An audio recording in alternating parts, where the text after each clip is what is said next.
বলতে তুমি কি বোঝো? একটি দেশের আর্থসামাজিক দিক থেকে আয়কর ধার্য করার গুরুত্ব আলোচনা করো। আইনগতভাবে আয়করের উপর বাধ্যতামূলকভাবে প্রদায় করকে আয়কর বলে।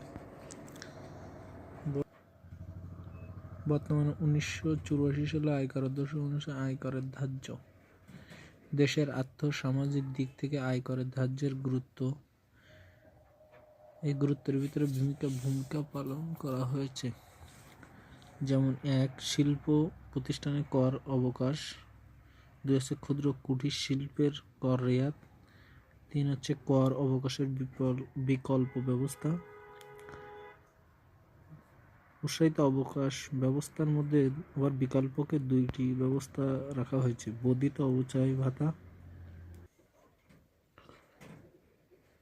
বাংলাদেশে ব্যবহৃত হয়নি এমন যন্ত্রপাতি, অফিস যন্ত্রপাতি, সড়ক যানবাহন ছাড়া ব্যবহার করলে এর উপর অধ্যাদেশ 3 তফসিল অনুসারে নিম্নলিখিত অবচয় ভাতা পাবে: জাতীয় বিনিয়োগ ভাতা, বৈজ্ঞানিক গবেষণা ব্যয় ভাতা, উৎপাদনশীল বিভিন্ন কোম্পানির জন্য করের হার হ্রাস, আয় পণ্য গঠন,